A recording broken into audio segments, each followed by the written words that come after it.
നിത്യവിശുദ്ധയാം കന്യമറിയമേ, നിൻ നാമം വാഴ്ത്തപ്പെടട്ടെ. നന്മ നിറഞ്ഞ നിൻ സ്നേഹവാത്സല്യങ്ങൾ ഞങ്ങൾക്ക് അനുഗ്രഹമാകട്ടെ.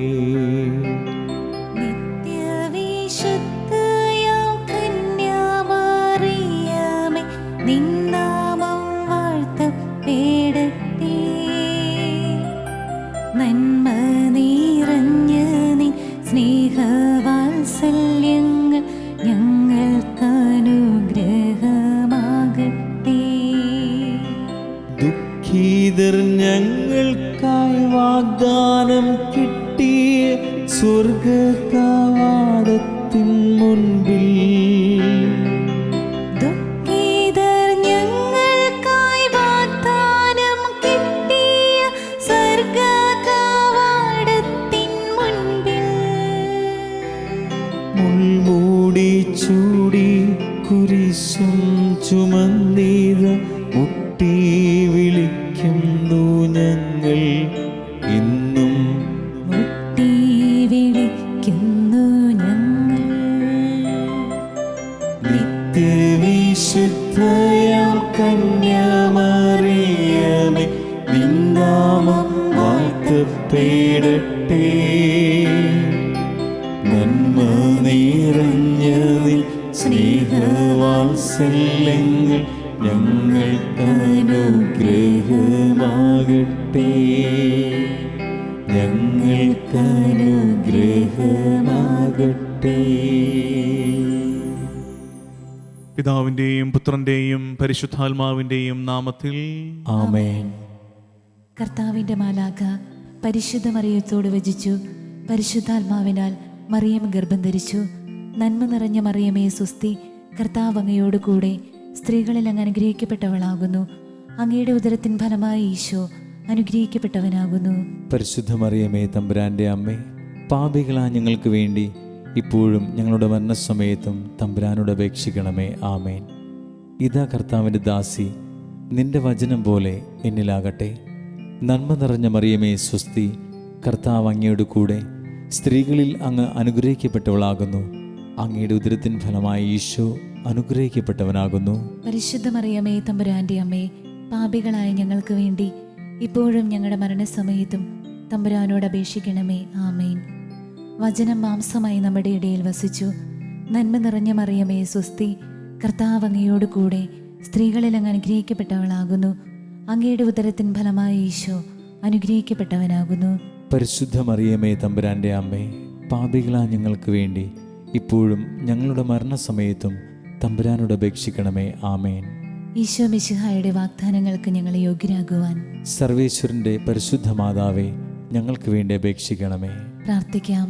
സർവേശ്വര, മാലാഖയുടെ സന്ദേശത്താൽ അങ്ങയുടെ പുത്രനായ ഈശോ മിശിഹായുടെ മനുഷ്യാവതാര വാർത്ത അറിഞ്ഞിരിക്കുന്ന ഞങ്ങൾ അവിടുത്തെ പീഡാനുഭവവും കുരിശുമരണവും മുഖേന ഉയർപ്പിൻ്റെ മഹിമ പ്രാപിക്കാൻ അനുഗ്രഹിക്കണമേ എന്ന് ഞങ്ങളുടെ കർത്താവായ ഈശോ മിശിഹ വഴി അങ്ങയോട് ഞങ്ങൾ അപേക്ഷിക്കുന്നു. ആമേൻ. ഈശോ മിശിഹായിക്ക് സ്തുതിയായിരിക്കട്ടെ. വിമല ഹൃദയ പ്രതിഷ്ഠയുടെ 2ാം നാളിലേക്ക് നമ്മൾ പ്രവേശിക്കുകയാണ്. താല്പര്യത്തോടെ നിങ്ങളിതിൽ പങ്കെടുക്കുന്നതിലുള്ള സന്തോഷവും നന്ദിയും നിങ്ങളെ അറിയിക്കുന്നു. ശരിക്കും നമ്മൾ അതിനകത്തോട്ട് കയറിയിട്ടില്ല, നമ്മളത് ഒരുക്കിയെടുക്കുകയാണ്. വിമല ഹൃദയ പ്രതിഷ്ഠയുടെ 33 നാളുകളിൽ നമുക്കുണ്ടായിരിക്കേണ്ട 1ാമത്തെ നിലപാടിനെ കുറിച്ചാണ് നമ്മൾ ഇന്നലെ ചിന്തിച്ചത്. നന്ദി ഉണ്ടായിരിക്കണം എന്ന്. ദൈവം തമ്പുരാനോട് നിരന്തരം നന്ദി പറഞ്ഞ് ജീവിക്കണമെന്ന് ഓർമ്മപ്പെടുത്തി. ഇന്ന് നമ്മൾ അടുത്ത ഒരു നിലപാടാണ് അവതരിപ്പിക്കുന്നത്. ആ നിലപാടിലേക്ക് എത്തുന്നതിന് മുമ്പ്, അത് പറഞ്ഞു തുടങ്ങുന്നതിന് മുമ്പ് എനിക്കൊരു കാര്യം ഓർമ്മിപ്പിക്കാനുള്ളത്, ഈ ദിവസങ്ങളിൽ 33 ദിവസങ്ങളിൽ നിങ്ങൾ നിങ്ങളുടേതായ ചില സുഹൃത പാതകൾ ഒരുക്കണം. എന്ന് വെച്ചാൽ നമുക്കെല്ലാ കാലത്തും ഒരുപോലെ വിശുദ്ധരായിട്ട് ജീവിക്കാൻ പറ്റുമോ എനിക്ക് അറിഞ്ഞുകൂടാ, സംശയമാണ്. ബലഹീനരല്ലേ നമ്മളൊക്കെ, ഈ ശരീരത്തിൽ ഈ ഭൂമി ജീവിക്കുന്നവരല്ലേ, ഇടയ്ക്കൊക്കെ വീണു പോകും നമ്മൾ അല്ലേ. പാപപ്രലോഭനങ്ങൾക്ക് പഞ്ഞമില്ലാത്തൊരു ലോകത്ത് ഇടയ്ക്കൊക്കെ പാപത്തിൽ വീണു പോവുക മനുഷ്യ സഹജമാണ്. അതുകൊണ്ടാണ് കർത്താവ് തമ്പുരാൻ വിശുദ്ധ കുമ്പസാരം സ്ഥാപിച്ച് നമ്മുടെ വീണ്ടെടുപ്പിൻ്റെ ഇടം ഒരുക്കി വെച്ചിരിക്കുന്നത്. കർത്താവിനറിയാൻ നമ്മൾ വീണു പോകുന്നൊക്കെ. അപ്പോൾ അത് നമ്മുടെ അനുദിന ജീവിതത്തിൽ അത്തരം വീഴ്ചകളൊക്കെ ഉണ്ടാകും. പക്ഷേ ഇത്തരം അവസരങ്ങളുണ്ടല്ലോ, നോമ്പിൻ്റെ സമയങ്ങളൊക്കെ, ഇപ്പോൾ ഈ 33 ദിവസങ്ങൾ നമ്മൾ നമ്മളെ തന്നെ ഒന്ന് പ്രത്യേകമായിട്ടൊന്ന് ഒരുക്കണം. എന്ത്? ചില പാപങ്ങളോടൊക്കെ ഒന്ന് നോ പറഞ്ഞ് മാറ്റിവെക്കണം. ചില പാപങ്ങളോടൊക്കെ ഒരു അകലം പാലിക്കണം. ശരിക്കും പറഞ്ഞ് നമ്മുടെ ഈ ഭക്ഷണവർജനം ഉണ്ടല്ലോ, ചില ഭക്ഷണങ്ങൾ വേണ്ടെന്ന് വെക്കുന്നത്, അതൊക്കെ നമ്മളെ ഒരുക്കുകയാണ് ആത്യന്തികമായിട്ട് എന്തിനോട് നോ പറയാൻ? പാപത്തോട് നോ പറയാം. അതായത് ഇറച്ചിയോട് നോ പറഞ്ഞത് കൊണ്ട് അതിൽ തന്നെ വലിയ മെച്ചമൊന്നുമില്ല, അതെപ്പോഴും ഓർത്തേക്കണം. മീൻ 33 ദിവസം കഴിക്കാതിരുന്നത് കൊണ്ട് അതിൽ തന്നെ വലിയ മെച്ചമൊന്നുമില്ല. സഭയുടെ നിയമത്തെ അനുസരിക്കുന്നു എന്നുണ്ട്, ഓരോ നോമ്പിലും നോമ്പെടുക്കുമ്പോൾ ഉണ്ട്. പക്ഷേ ഇതൊക്കെ നമ്മളെ ഒരുക്കേണ്ടത് ആത്യന്തികമായിട്ട് എന്തിലേക്കാണ്? പാപത്തോട് നോ പറയാനാണ്. പ്രലോഭനങ്ങൾ നമ്മുടെ മുമ്പിലേക്ക് വരുമ്പോൾ അതിന് വശപ്പെട്ടു പോകാതെ അതിനോട് ശക്തിയുള്ളൊരു നോ പറയാൻ ഇത്തരം നോമ്പുകൾ നമുക്ക് ബലം നൽകണം. അല്ലാതെ ഒരു വശത്തൂടെ നോമ്പെടുക്കുന്നു, ഇപ്പുറത്തുകൂടെ സകലമാന പാപങ്ങളും ഒരു പഞ്ഞമില്ലാതെ ചെയ്യുന്നു, കാര്യമില്ല. അതെന്താ? നമ്മളപ്പോൾ എന്താ ഉദ്ദേശിക്കുന്നത്? കർത്താവിനെ നമ്മൾ പറ്റിക്കുകയാണ്. ഈ നോമ്പിൻ്റെ മെച്ചം കൊണ്ട് നമ്മളെടുത്ത ഈ പരിത്യാഗത്തിൻ്റെ മെച്ചം കൊണ്ട് ഇപ്പുറത്തെ പാപങ്ങളെല്ലാം അങ്ങ് മാഞ്ഞു പൊക്കോളൂ എന്ന് വിചാരിക്കരുത്. അതൊക്കെ തട്ടിപ്പാണ്, അങ്ങനെ വരരുത്. ആത്യന്തികമായിട്ട് വിശുദ്ധി ആഗ്രഹിക്കണം. അതാണ് ഏറ്റവും പ്രധാനപ്പെട്ടത്. വിശുദ്ധി ആഗ്രഹിക്കണം, വിശുദ്ധിയിലേക്ക് നടന്നെടുക്കണം, പാപത്തോട് നോ പറയണം. അതാണ് പ്രധാനപ്പെട്ടതെന്ന് ഇടയ്ക്കൊന്ന് ഞാൻ ഓർമ്മിപ്പിച്ചെന്നേ ഉള്ളൂ. ശരിക്കും നമ്മുടെ ടോക്ക് ഇതല്ല ഇന്നത്തത്, എന്നാലും പറഞ്ഞു വന്ന വഴിക്ക് അങ്ങ് പറഞ്ഞു പോയതാണ്. അപ്പോൾ ചില ഇത്രയും നിങ്ങൾ ഓർക്കണേ, 33 ദിവസം എങ്കിലും അറ്റ്ലീസ്റ്റ് നമ്മൾ ഈ ജീവിതാവസാനം വരെ എന്നൊക്കെ നമ്മൾ പറയും. നമ്മൾ മനസ്താപപ്രകരണം ചെല്ലുമ്പോൾ ഇനിയൊരു പാപം ചെയ്യുക എന്നതിനേക്കാൾ മരിക്കാനും ഞാൻ സന്നദ്ധനായിരിക്കുന്നു എന്നൊക്കെ വീരവാദം മുഴക്കിയിട്ടാണ് ഇറങ്ങി വരുന്നത് കുമ്പസാരക്കൂട്ടിൽ നിന്ന്. നമ്മളെ കൊണ്ട് നടക്കാറില്ല. അപ്പോൾ അതുകൊണ്ട് അത്രയൊന്നും ചെയ്തില്ലെങ്കിലും 33 ദിവസത്തേക്ക് നമുക്കറിയാലോ ഏതൊക്കെ പാപങ്ങളാണ് നമ്മളെ ഈ വീഴിച്ചുകൊണ്ടിരിക്കുന്നതെന്ന്, നമ്മൾ ചാഞ്ഞു നിൽക്കുന്ന പാപങ്ങൾ ഏതൊക്കെയാണെന്ന് ചിലതിനോടൊക്കെ അകലം പാലിച്ചേ. അപ്പോൾ അതിന് സഹായകമാകുമെങ്കിൽ ചില ഭക്ഷണ പദാർത്ഥങ്ങളോട്, എൻ്റെ ചില സ്വകാര്യ ഇഷ്ടങ്ങളോട് ഒക്കെ ഒന്ന് നോ പറഞ്ഞേ. അപ്പം നമ്മൾ കുറച്ചുകൂടെ ബലം വരും, ആത്മീയ ബലം ഉള്ളവരായിട്ട് മാറും എന്ന കാര്യം ഓർമ്മിപ്പിക്കുന്നു. മറ്റൊന്ന് ഈ പ്രതിഷ്ഠയുമായിട്ട് ബന്ധപ്പെട്ട് പറയാനുള്ളത്, നിങ്ങളുടെ പ്രിയപ്പെട്ടവരെയൊക്കെ ഒരുക്കണം ഇതിലേക്ക്. അതൊരു പക്ഷേ നിങ്ങൾക്ക് നൽകപ്പെട്ടിരിക്കുന്ന കുടുംബമായിരിക്കും. നിങ്ങളുടെ ഭാര്യ, ഭർത്താവ്, നിങ്ങളുടെ മക്കൾ, നിങ്ങളുടെ മാതാപിതാക്കൾ, കൂടപ്പിറപ്പുകൾ, അവരായിരിക്കാം. നിങ്ങളെ ഭരമേൽപ്പിച്ചിരിക്കുന്നതാണ് ദൈവം സൂക്ഷിക്കാനായിട്ട്.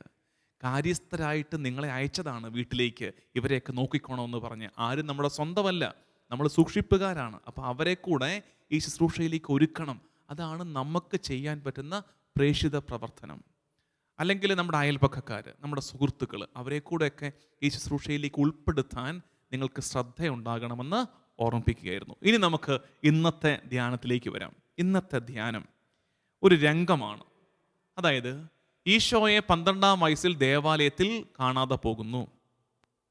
3 ദിവസം കഴിഞ്ഞിട്ട് ഈശോയെ കണ്ടുകിട്ടുന്നു. അപ്പോൾ മറിയം, സ്വാഭാവികമായിട്ടും റിയാക്ഷൻ ആദ്യം അമ്മമാർക്കാണല്ലോ. കൊച്ചുങ്ങൾ കുരുത്തക്കേട് കാണിച്ചാൽ ആദ്യം റിയാക്ട് ചെയ്യുന്ന അമ്മയാണ്. അപ്പൻ കുറച്ചുകൂടൊക്കെ ഒന്ന് ബലം പിടിച്ച് നിൽക്കും, അത്യാവശ്യം വന്നാലേ അപ്പൻ ഇടപെടത്തുള്ളൂ. അതുപോലെയാണ് ഔസേപ്പിതാവ് ഇങ്ങനെ നിൽക്കുകയാണ്, വലിയ ബഹളമൊന്നുമില്ല. പക്ഷെ മറിയം കിട്ടിയ പാടെ ഒരടി കൊടുത്തു കാണും. ഇപ്പം സുവിശേഷത എഴുതി വെച്ച് കാണത്തില്ല, എന്നാലും ഒരടി കൊടുത്തിട്ടുണ്ടായിരിക്കും. എന്നിട്ട് ചോദിച്ച് കാണും, നമ്മൾ ഈ പിള്ളേർ നമ്മുടെ കൈവിട്ട് വല്ല വഴിക്കൊക്കെ പോയിട്ട് നമ്മൾ ആദ്യം പിടിച്ച് തിരിച്ച് കിട്ടുമ്പോൾ തിരിച്ച് കിട്ടിയതിന് സന്തോഷം മുഴുവൻ ഉണ്ടെങ്കിലും നമ്മളൊരു അടി കൊടുക്കും. അപ്പോൾ കൊടുത്തിട്ട് ചോദിച്ചത്, നീ എന്ത് പരിപാടിയായി കാണിച്ചേ? ഉണ്ണീശോയോട് ചോദിച്ചു കാണും. 12 വയസ്സുകാരൻ ബാലനോട് ചോദിച്ചു, നീ എന്ത് പരിപാടിയായി കാണിച്ചത്? ഞാനും നിന്റെ അപ്പായും എന്തുമാത്രം സങ്കടപ്പെട്ടു നിന്നെ ഓർത്ത്.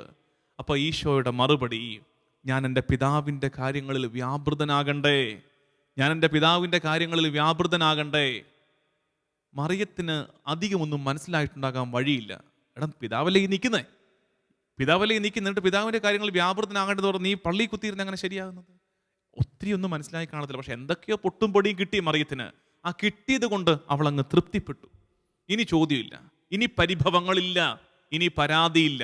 അടുത്ത വാക്യം ലൂക്കായുടെ സുവിശേഷം 2-ാം അധ്യായം 51-ാം വാക്യം. അടുത്ത് ഇങ്ങനെയാണ് നമ്മൾ വായിക്കുന്നത്: പിന്നെ അവൻ അവരോടൊപ്പം പുറപ്പെട്ട് നസ്രത്തിൽ വന്ന് അവർക്ക് വിധേയനായി ജീവിച്ചു. നമ്മുടെ ധ്യാനം കിടക്കുന്ന അടുത്ത വാക്യത്തിൽ അവൻ്റെ അമ്മ ഇക്കാര്യങ്ങളെല്ലാം ഹൃദയത്തിൽ സംഗ്രഹിച്ചു. അവൻ്റെ അമ്മ ഈ കാര്യങ്ങളെല്ലാം ഹൃദയത്തിൽ സംഗ്രഹിച്ചു. മറിയത്തിൽ നിന്ന് നമ്മൾ പഠിക്കേണ്ട ഒരു പ്രധാനപ്പെട്ട പാഠമാണിത്. ഹൃദയത്തിൽ സംഗ്രഹിക്കാനുള്ള കൃപയ്ക്ക് വേണ്ടി പ്രാർത്ഥിക്കണം. നമ്മളൊക്കെ ആയിരുന്നു, നമ്മുടെ അമ്മമാരൊക്കെ ആയിരുന്നു ഈ രംഗത്തെങ്കിൽ അവിടെ വെച്ചൊരു അടി കൊടുത്തു, അവനോട് ഒന്ന് ചൂടായി, അത് കഴിഞ്ഞ് അവനൊരു ഉത്തരം പറഞ്ഞു, അതുകൊണ്ട് തൃപ്തിപ്പെടാ ഒന്നുകൂടെ ചൂടായി, എന്നിട്ട് പിന്നെ നാട്ടിൽ വന്നിട്ട് അയൽവക്കാരോടൊക്കെ പറയും, എന്നാലും എടി അവൻ കാണിച്ച പരിപാടി കണ്ടോ, മര്യാദയ്ക്ക് ഞങ്ങളുടെ കൂടെ തിരിച്ചു വരേണ്ടതല്ലേ, അവിടെ ഇരിക്കുക, 3 ദിവസം ഞങ്ങൾ തീ തിന്നു. ഹൃദയത്തിൽ സംഗ്രഹിക്കാൻ നമുക്ക് കേൾപ്പില്ല, നമുക്കതിനുള്ള കഴിവില്ല. നമുക്കെല്ലാം പറഞ്ഞു പരത്തിയേ പറ്റൂ. പരിശുദ്ധി അമ്മ പഠിപ്പിക്കുന്ന പാഠം ഹൃദയത്തിൽ സംഗ്രഹിക്കുക ചില കാര്യങ്ങളെ. എത്തരം കാര്യങ്ങളെ? അത് നമ്മൾ ഓർത്തു വെക്കണം. ഏതൊക്കെ കാര്യങ്ങളെയാണോ ഹൃദയത്തിൽ സംഗ്രഹിക്കേണ്ടത്? ഉത്തരം: നമുക്ക് മനസ്സിലാകാത്ത കാര്യങ്ങൾ നമ്മുടെ ജീവിതത്തിൽ ഉണ്ടാകുമ്പോൾ ഹൃദയത്തിൽ സംഗ്രഹിക്കുക. അത് പലതാകാം, ചില രോഗങ്ങളാകാം, ചില മരണങ്ങളാകാം. ഇപ്പോൾ ഞാനിപ്പോൾ ഇരിക്കുന്ന ഇടവക കുട്ടനാട്ടിലുള്ള ഒരു ചെറിയ തകഴി തെന്നടി, 2 കരയാണ്. തകഴി തെന്നടി എന്ന് പറഞ്ഞ് 2 കര ഒരുമിച്ചൊരു ഇടവക, സെയിൻറ്റ് റീത്ത ഇടവക. അവിടെ ഈ കഴിഞ്ഞ നാളുകളിൽ 52 ദിവസം പ്രായമുള്ളൊരു കൊച്ചു മരിച്ചുപോയി. മാമുദീസയൊക്കെ സ്വീകരിച്ച് 2 ആഴ്ച കഴിഞ്ഞതേ ഉള്ളൂ. 52 ദിവസം മാത്രം പ്രായം. ഒരു അസുഖവും ആ കൊച്ച് കാണിച്ചിട്ടില്ല. തലേദിവസം വൈകിട്ട് വരെ ആ കൊച്ച് മിടുക്കനായിട്ടിരുന്നതാണ്. വീട്ടുകാർ കുരിശു വരച്ചപ്പോൾ അവിടെ ആ സെറ്റി കിടന്ന് കൈകാൽട്ടടിച്ച കൊച്ചാണ്. പിറ്റേ ദിവസം രാവിലെ ഒരു വയ്യാഴിക ഹോസ്പിറ്റലിൽ കൊണ്ടുപോയി മരിച്ചു. നമുക്കറിയാൻ മേല എന്താ കർത്താവേ ഇതെന്ന്. ദൈവത്തോട് കലഹിക്കാൻ തോന്നുന്ന നേരമാണിത്. അത്തരം നേരങ്ങൾ എന്തിനാ കർത്താവേ എന്ന് ചോദിക്കാൻ തോന്നുന്ന നേരമാണ്. ഇതിലൊന്നും വലിയ കാര്യമില്ല 4 പേരോട് പറയാൻ തോന്നുന്ന നേരമാണ്. ഇനിയിപ്പോ പള്ളിയിൽ പോയിട്ടൊന്നും വലിയ കാര്യമില്ല, ഇതൊക്കെ വെറുതെയാണെന്ന് തോന്നിപ്പോകുന്ന നേരമാണത്. പക്ഷെ അത്തരം നേരങ്ങളിൽ ഈ വാക്യം നമ്മളെ പ്രചോദിപ്പിക്കണം. നമ്മുടെ ജീവിത വ്യാപാരങ്ങളിൽ, ജീവിത സാഹചര്യങ്ങളിൽ നമ്മളെ കൊണ്ട് മനസ്സിലാക്കാനും വ്യാഖ്യാനിക്കാനും പറ്റാത്ത കാര്യങ്ങൾ ഉണ്ടാകുമ്പോൾ പരിശുദ്ധ അമ്മയെ പോലെ അവയെ അങ്ങ് ഹൃദയത്തിൽ സംഗ്രഹിക്കണം, ഹൃദയത്തിൽ ഒതുക്കി വെക്കണം. അപ്പൊ എന്താണ് ഹൃദയത്തിൽ സംഗ്രഹിക്കുക എന്ന് പറഞ്ഞാൽ? അതിൻ്റെ അർത്ഥം അതും കൂടെ അറിയണ്ടേ. ഹൃദയത്തിൽ സംഗ്രഹിക്കുക എന്ന് പറഞ്ഞാൽ ആ കാര്യങ്ങളെ കർത്താവിനോട് സംസാരിക്കുക എന്നാണ് അർത്ഥം. ഹൃദയത്തിൽ സംഗ്രഹിച്ചില്ലെങ്കിൽ നാട്ടുകാരോട് സംസാരിക്കുക എന്നാണ് അർത്ഥം. ഹൃദയത്തിൽ സംഗ്രഹിക്കുമ്പോൾ കർത്താവിനോട്, കർത്താവ് ഇതായി ഇങ്ങനെ സങ്കടം ഉണ്ടായി, ഞങ്ങൾക്ക് കർത്താവിനോട് സംസാരിക്കുക. നിങ്ങൾ എപ്പോഴും ഓർക്കണേ, ഇനി ഞാൻ ഈ പറയുന്ന കാര്യം കുറച്ച് പ്രാക്ടിക്കലായിട്ട് മനസ്സിലാക്കണം.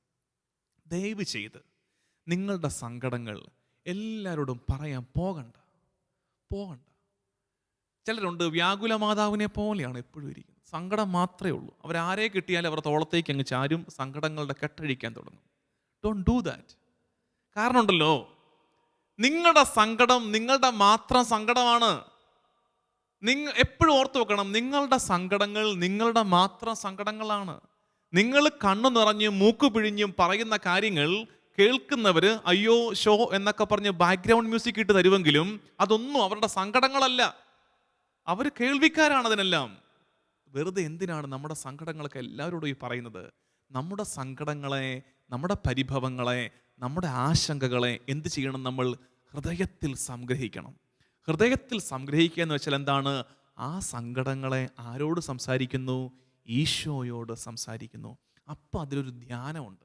അപ്പോൾ ഈ 33 ദിവസം നമ്മൾ ശീലിക്കേണ്ട ഒരു കാര്യമാണത്. എല്ലാം ഹൃദയത്തിലൊന്ന് സംഗ്രഹിച്ചേ. വർത്തമാനം കുറച്ചേ. ഒരുപാട് വിശേഷങ്ങൾ പറയാൻ പോകാതിരുന്നേ. പരാതികൾ പറയുന്ന നിർത്തിക്കേ, പരിഭവങ്ങൾ പറയുന്ന നിർത്തിക്കേ. നമുക്ക് നമ്മുടെ ഉള്ളിലേക്ക് വരാം. അതാണ് മത്തായിയുടെ സുവിശേഷം 6-ാം അധ്യായം 6-ാം വാക്യത്തിൽ ഈശോ പറയുന്നത്. മത്തായി സുവിശേഷം 6-ാം അധ്യായം 6-ാം വാക്യം. നമ്മൾ ഈ വിമല ഹൃദയ പ്രതിഷ്ഠയ്ക്ക് നിങ്ങളെ ഒരുക്കിയപ്പോൾ, ഇതിനു മുമ്പേ ഒരു വീഡിയോ നിങ്ങളൊക്കെ കണ്ടിട്ടുണ്ട്, ഒരു ഒരുക്കത്തിൻ്റെ ആഹ്വാനം കണ്ടതാണ്. അതിൽ പ്രത്യേകം ഞാൻ ഉപയോഗിച്ചൊരു വാക്കാണ് ഇന്ദ്രിയ നിഗ്രഹം ശീലിക്കാൻ. അതിവിടെയാണ് മത്തായി 6:6. എന്നാൽ നീ പ്രാർത്ഥിക്കുമ്പോൾ നിന്റെ മുറിയിൽ കടന്ന് കതകടച്ച് രഹസ്യമായി നിന്റെ പിതാവിനോട് പ്രാർത്ഥിക്കുക. രഹസ്യങ്ങൾ അറിയുന്ന പിതാവ് നിനക്ക് പ്രതിഫലം നൽകും. എല്ലാം ഹൃദയത്തിൽ സംഗ്രഹിക്കുക എന്ന് പറഞ്ഞാൽ എന്താ അതിൻ്റെ അർത്ഥം? നീ മുറിയിൽ കടന്ന് എങ്ങോട്ട്? നിന്റെ ഹൃദയാന്തർഭാഗങ്ങളിലേക്ക് നിന്റെ ശ്രദ്ധയെ കേന്ദ്രീകരിച്ച് കതകും ജനലുമൊക്കെ അടച്ച് വായും കണ്ണും ചെവിയുമൊക്കെ പൂട്ടിവെച്ച് നീ ഹൃദയത്തിലേക്ക് എത്തിക്കുകയാണ്. അവിടെ നിന്റെ ഹൃദയ രഹസ്യങ്ങൾ അറിയുന്ന കർത്താവ് നിന്നോട് സംസാരിക്കും, നിനക്കുത്തരം നൽകും. ധ്യാനത്തിലേക്ക് പ്രവേശിക്കാൻ പോവാണ് നമ്മൾ. ഈ 33 ദിവസം ധ്യാനത്തിലേക്ക്, ഹൃദയത്തിൽ സംഗ്രഹിക്കുന്ന ഒരു ധ്യാന ജീവിതത്തിലേക്ക് പ്രവേശിക്കാൻ പോവാണ്. ജോഷുവയുടെ പുസ്തകം 1-ാം അധ്യായം 8-ാം വാക്യം. ജോഷുവ 1:8. ന്യായപ്രമാണ ഗ്രന്ഥം എപ്പോഴും നിന്റെ അധരത്തിലുണ്ടായിരിക്കണം. ന്യായപ്രമാണ ഗ്രന്ഥം നിന്റെ അധരത്തിലുണ്ടായിരിക്കണം. അതിലെഴുതിയിരിക്കുന്നതെല്ലാം പാലിക്കാൻ നീ ശ്രദ്ധിക്കണം. അടുത്തത്, അതിനെക്കുറിച്ച് രാവും പകലും ധ്യാനിക്കണം. അതിനെക്കുറിച്ച് രാവും പകലും ധ്യാനിക്കണം. നിന്റെ ഹൃദയവ്യഥകളെ നീ ഹൃദയത്തിൽ സംഗ്രഹിച്ച് കർത്താവിൻ്റെ കൽപ്പനയോട് ചേർത്ത് വെച്ച് ധ്യാനിക്കുമ്പോൾ അടുത്ത വാക്യം ഇങ്ങനെയാണ്: നിനക്ക് അഭിവൃദ്ധി ഉണ്ടാകും. നിനക്ക് അഭിവൃദ്ധി ഉണ്ടാകും. നിന്റെ സങ്കടം നീ അയൽപ്പക്കക്കാരോട് പറയുമ്പോൾ, നിന്റെ പുറത്തൊരാളോട് പറയുമ്പോൾ നീ ഓർക്കേണ്ടത്, ഈ സങ്കടങ്ങൾക്ക് പരിഹാരം തരാൻ അവർക്ക് കെൽപ്പുണ്ടോ?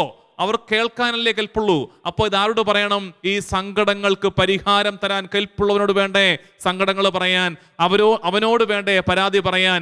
അവനോട് വേണ്ടേ നിന്റെ പരിഭവങ്ങളുടെ ഭാണ്ഡക്കെട്ട് അഴിച്ചു വെക്കാൻ? അവൻ്റെ മുമ്പിൽ വേണ്ടേ?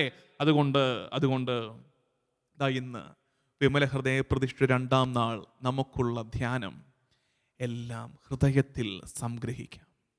ഈശോ ഈ ശൈലി സ്വീകരിച്ചതാണ് കേട്ടോ. ഈശോയ്ക്ക് ഈ ശൈലി ഉണ്ടായിരുന്നു. നമ്മൾ ഈ ധ്യാനത്തിലുടനീളം പരിശുദ്ധ അമ്മയിലൂടെ ധ്യാനം ആരംഭിച്ച് ഈശോയിൽ എത്തിച്ചേരും. ഈശോയ്ക്ക് ഈ ശൈലി ഉണ്ടായിരുന്നു. അതുകൊണ്ടാണ് നമ്മൾ വായിക്കുന്നത്, കൊല്ലാൻ കൊണ്ടുപോകുന്ന കുഞ്ഞാണ്ടിനെ പോലെ അവൻ നിശബ്ദനായിരുന്നു. അവന് ചോദിക്കാൻ ഇഷ്ടം പോലെ ചോദ്യമുണ്ട്, മറുത്തു പറയാൻ ഇഷ്ടം പോലെ കാര്യങ്ങളുണ്ട്. പക്ഷേ അവൻ എന്താ ചെയ്തത്? കൊല്ലാൻ കൊണ്ടുപോകുന്ന, അറക്കപ്പെടാൻ കൊണ്ടുപോകുന്ന കുഞ്ഞാടിനെ പോലെ അവൻ നിശബ്ദനായിരുന്നു. എന്ന് വെച്ചാൽ എന്താ? അവനെല്ലാം ഹൃദയത്തിൽ സംഗ്രഹിച്ചു. ധ്യാനത്തിലേക്ക് അവൻ പ്രവേശിച്ചു. അവിടെ അവൻ ദൈവത്തോട്, അവൻ്റെ അപ്പായോട് സംസാരിച്ചു. ഇന്നത്തെ നമ്മുടെ ഹോംവർക്ക്, ഇന്ന് ചെയ്യേണ്ട പ്രവൃത്തി, ഈ ശുശ്രൂഷ ഇപ്പം പങ്കെടുത്തുകൊണ്ടിരിക്കുകയല്ലേ? ഇനി അടുത്ത ദിവസത്തെ, നാളത്തെ ശുശ്രൂഷ വരുന്നത് വരെ ദൈവത്തോടല്ലാതെ വേറെ ആരോടും പരാതി പറയരുത്. ദൈവത്തോടല്ലാതെ വേറെ ആരോടും ഒരു പരിഭവവും പറയരുത്. ദൈവത്തോടല്ലാതെ മറ്റാരോടും ഒരു സങ്കടവും പറയരുത്. എല്ലാം ഹൃദയത്തിൽ സംഗ്രഹിച്ചേ. പരിശുദ്ധ അമ്മയെ പോലെ ഹൃദയത്തിൽ സംഗ്രഹിക്കുമ്പോൾ ദൈവം നിന്റെ ഹൃദയത്തിൽ തന്നെ അതിനൊക്കെയുള്ള ഉത്തരം വെളിപ്പെടുത്തി തരും. അതുകൊണ്ട് ഒരു ധ്യാന ശൈലിയാണത്. ഹൃദയത്തിൽ സംഗ്രഹിക്കുന്ന ധ്യാന ശൈലിയോടെ ദിവ്യകാരുണ്യനാഥൻ്റെ മുമ്പിൽ നമുക്ക് ആരാധനയ്ക്കായിട്ട് മുട്ടിന്മേൽ നിൽക്കാം. ആമേൻ. ഇന്നത്തെ പ്രവൃത്തി, ദൈവത്തോടല്ലാതെ മറ്റാരോടും പരാതി പറയരുത്.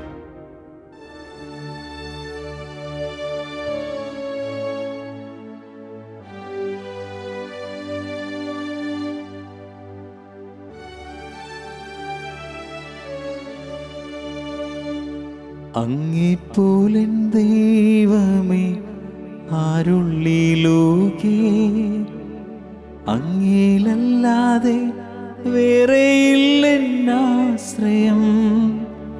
അങ്ങിൽ മാത്രം ചാരും നിൻ പ്രാണപ്രിയനേ, അങ്ങ് മാത്രമാണെന്നും എൻ്റെ സർവസ്വം.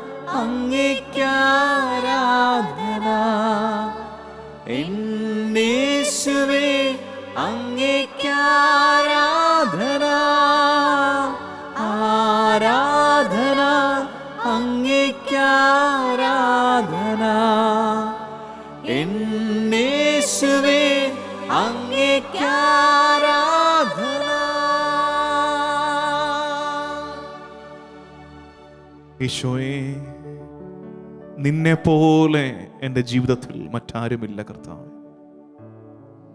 എനിക്ക് ആശ്രയം, അഭയം, അത്താണി നീയാണ്. ഞങ്ങൾ ഇന്ന് വിമല ഹൃദയ പ്രതിഷ്ഠയുടെ ഈ 2ാം നാളിൽ ധ്യാനിച്ചത് മറിയം എല്ലാം ഹൃദയത്തിൽ സംഗ്രഹിച്ചതുപോലെ ഹൃദയത്തിൽ സംഗ്രഹിക്കാനുള്ള കൃപയ്ക്കായി ഞങ്ങൾ പ്രാർത്ഥിക്കുന്നു. ഈശോയെ, ഞങ്ങളുടെ ജീവിതത്തിൽ ഞങ്ങളെ കൊണ്ട് മനസ്സിലാക്കാൻ പറ്റാത്ത കാര്യങ്ങളുണ്ടാകുമ്പോൾ, സങ്കടങ്ങളുണ്ടാകുമ്പോൾ, ചില സഹന വഴികളിലൂടെ നടക്കാൻ ഞങ്ങൾ നിർബന്ധിതരാകുമ്പോൾ, കർത്താവേ, അവയൊക്കെ ഹൃദയത്തിൽ സംഗ്രഹിച്ച് നിന്റെ പക്കലേക്ക് സമർപ്പിക്കുവാനുള്ള കൃപയ്ക്കായി ഞങ്ങൾ പ്രാർത്ഥിക്കുന്നു.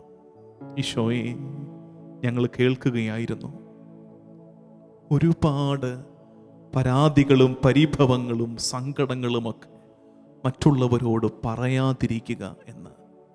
ശരിയാണ് കർത്താവേ, ഞങ്ങളുടെ സങ്കടങ്ങൾ ഞങ്ങളുടെ മാത്രം സങ്കടങ്ങളാണ്. ഞങ്ങളെ കേൾക്കുന്ന ഒരാൾക്കും നീ ഒഴികെ ഞങ്ങളുടെ സങ്കടങ്ങളെ, ഞങ്ങൾ കടന്നു പോകുന്ന ഹൃദയവ്യഥകളെ അതുപോലെ മനസ്സിലാക്കാൻ കഴിയില്ലല്ലോ ഈശോ.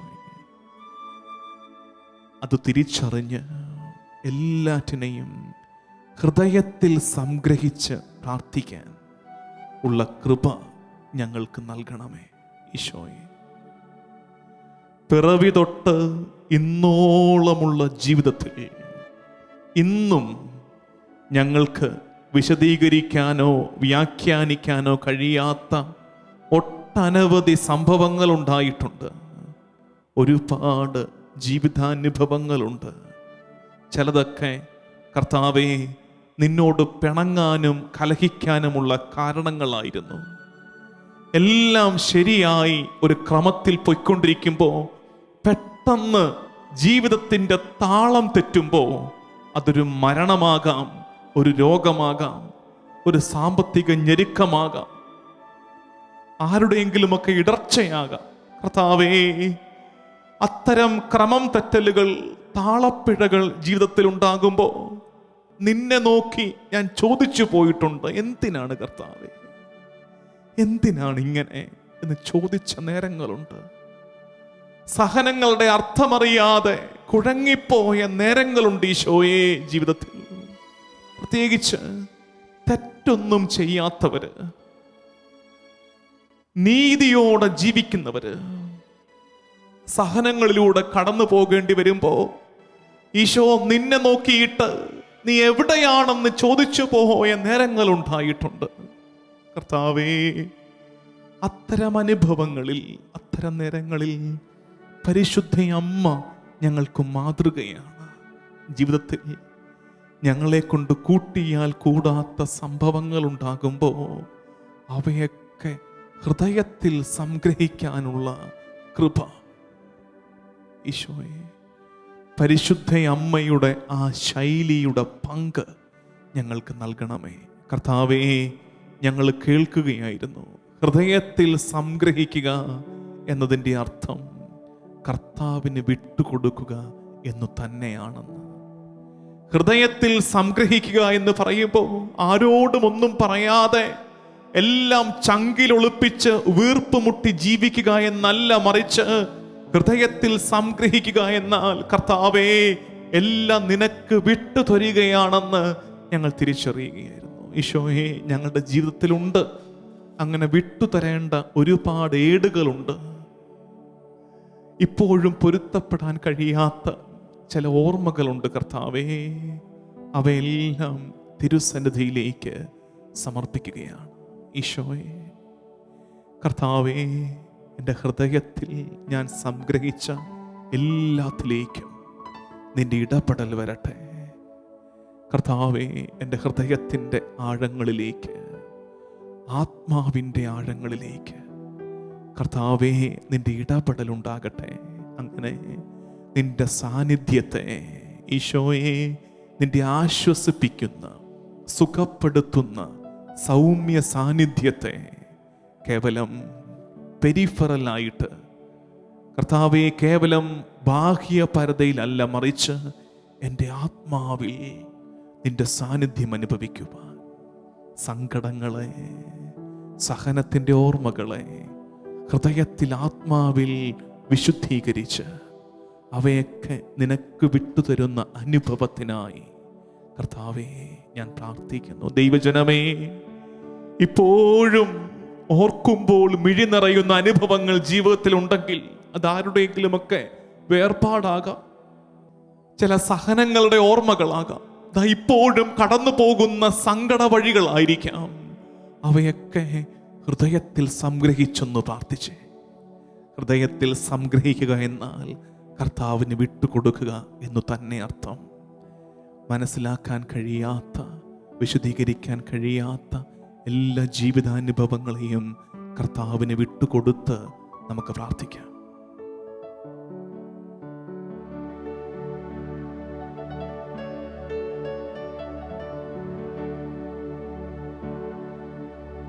ആത്മാവിനാഴങ്ങളിൽ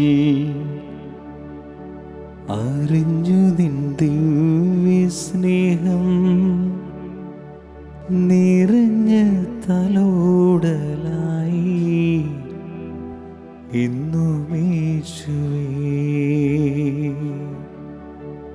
മനസ്സിൻ ഭാരമെല്ലാം നിന്നോട് പങ്കുവച്ചു, മാറോടെന്നെ ചേർത്തണച്ചു, എന്തൊരാനന്ദം. ആത്മാവിനാഴങ്ങളിൽ അറിഞ്ഞു നിൻ ദിവ്യസ്നേഹം, നിറഞ്ഞ തലോടലായി ഇന്നുമേശുവേ. മനസ്സിൻ ഭാരമെല്ലാം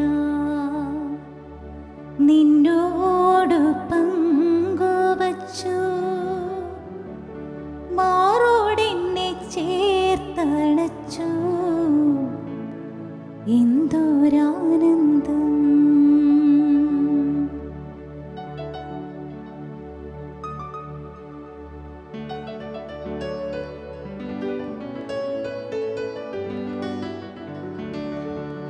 ഒരു നാൾ നാഥനെ ഞാൻ തിരിച്ചറിഞ്ഞു, തീരാത്ത സ്നേഹമായി അരികിൽ വന്നു. ഒരു നാൾ നാഥനെ ഞാൻ തിരിച്ചറിഞ്ഞു, തീരാത്ത സ്നേഹമായി അരികിൽ വന്നു. ഉള്ളിൻ്റെ ഉള്ളിൽ നീ കൃപയായ മഴയായി നിറവാർന്നൊരനുഭവമായി, എന്തൊരാനന്ദം, എന്തൊരാനന്ദം.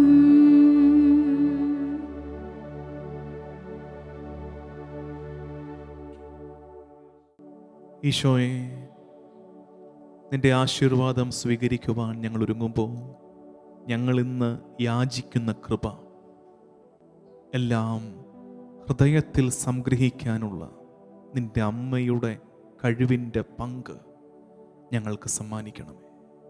ഒരുപാട് വർത്തമാനം പറയാതെ, ഒരുപാട് പരിഭവങ്ങളും പരാതികളും പറയാതെ ജീവിതത്തെ ഇങ്ങനെ ഹൃദയത്തോട് ചേർത്ത് പിടിച്ച് നിനക്ക് സമർപ്പിക്കുവാൻ ഞങ്ങളെ ഒരുക്കണമേ ഈശോയെ.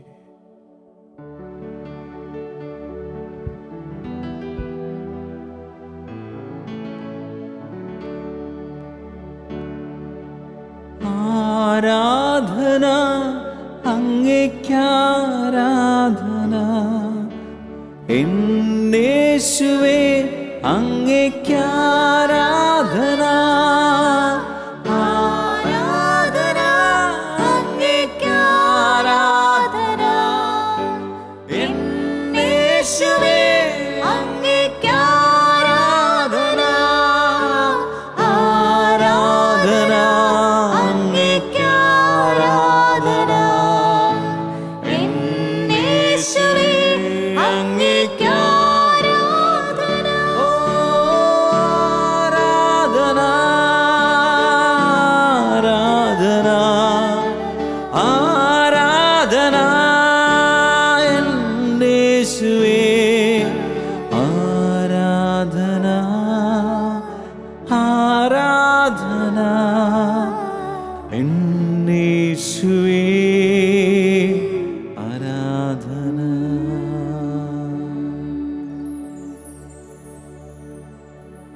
പരിശുദ്ധ കന്യകാമറിയമേ, എൻ്റെ ഹൃദയത്തെ അങ്ങയുടേതായി സ്വീകരിക്കണമേ. പുണ്യം കൊണ്ട് അലങ്കരിച്ച വിശുദ്ധിയുടെ ഒരു പുഷ്പവലയം കൊണ്ട് അതിനെ സംരക്ഷിക്കണമേ. പ്രിയപ്പെട്ട അമ്മേ, സമർപ്പണം ചെയ്ത അങ്ങയുടെ ഹൃദയം പോലെ എൻ്റെ ഹൃദയത്തെ സ്വീകരിക്കണമേ. ഞാൻ അങ്ങയ്ക്ക് നൽകിയ ഉപഹാരമായി അതിനെ പിതാവായ ദൈവത്തിന് നൽകണമേ. മറിയമേ, ദിനം പ്രതി അങ്ങയുടെ ഹൃദയം കൂടുതൽ അറിയപ്പെടാൻ ഞാൻ ഹേതുവാകട്ടെ.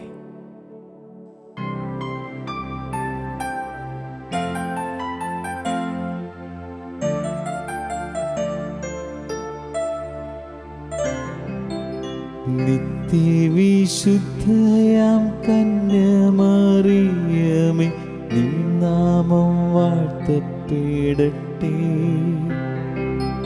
നന്മ നിറഞ്ഞ നിൻ സ്നേഹവാത്സല്യങ്ങൾ ഞങ്ങൾക്ക് അനുഗ്രഹമാകട്ടെ.